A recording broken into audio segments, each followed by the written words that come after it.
We're going to carry on with the chapter entitled Condemned from my book, Jesus and the Jewish Bible. And we're going to look at the section called Coat Covered in Blood. The Torah prophesied that the Messiah's coat or cloak would be covered in blood. We read this in Genesis chapter 49 and verse 11. He washes his garments in wine, his robe in blood of grapes.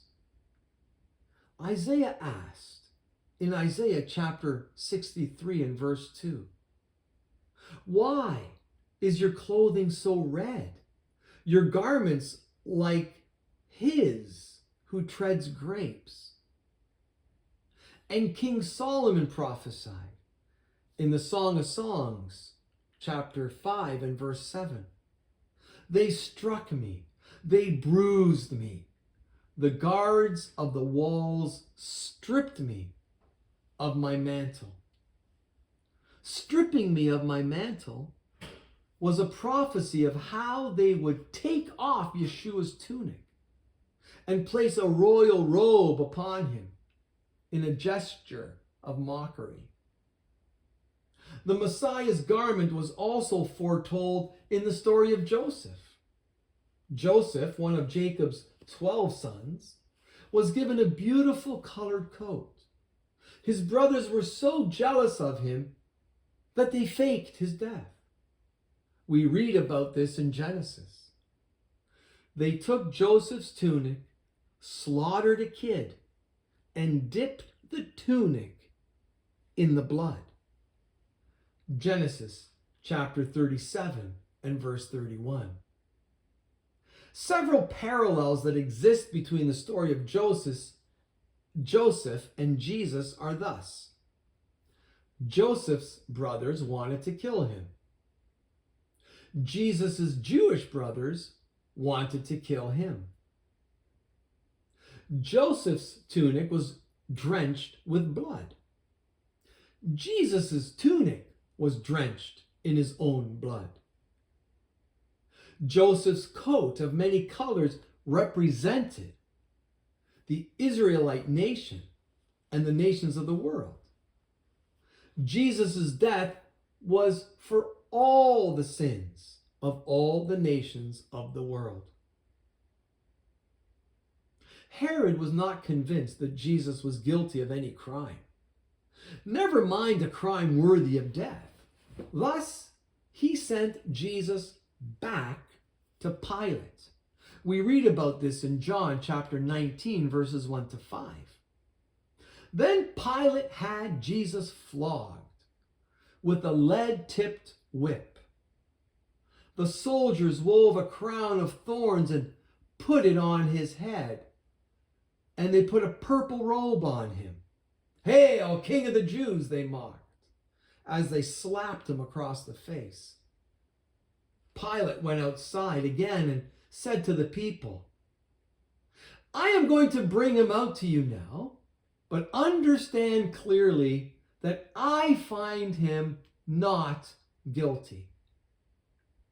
Then Jesus came out wearing the crown of thorns and the purple robe. And Pilate said, "Look, here is the man." Yeshua was flogged, punched, beaten, and spat upon. Then a crown of thorns was jammed onto his head. He stood defenseless, soaked in his own blood, condemned to death. The Jewish leaders failed to persuade Pilate or Herod that Yeshua was guilty of a capital offense. The governors examined the evidence and concluded not guilty. Pilate stated in Luke chapter 23, verses 14 to 15, "You brought this man to me, accusing him of leading a revolt. I have examined him thoroughly on this point in your presence and find him innocent. Herod came to the same conclusion and sent him back to me, to us. Nothing this man has done calls for the death penalty. Some of the Jewish leaders were enraged. They wanted Jesus dead. If they couldn't get a guilty verdict, they would turn to political pressure. They incited the crowd gathered around Pilate's palace to riot. We read in Luke chapter 23 and verse 18. Then a mighty roar rose from the crowd, and with one voice they shouted, "Kill him." Pilate did not want riots or civil unrest. If the Jews rioted, there was a possibility that Caesar in Rome would hear of it, and Pilate would be executed for failing to keep the peace. The Jewish leaders knew this. Hoping not to get involved, Pilate came up with a plan, but it meant exposing Jesus to death. We read about this in Luke chapter 23, verses 20 to 25.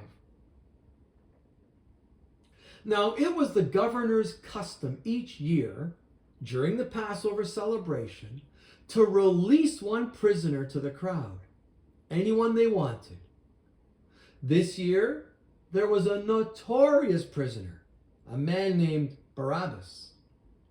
As the crowds gathered before Pilate's house that morning, he asked them, "Which one do you want me to release to you? Barabbas or Jesus, who is called the Messiah?"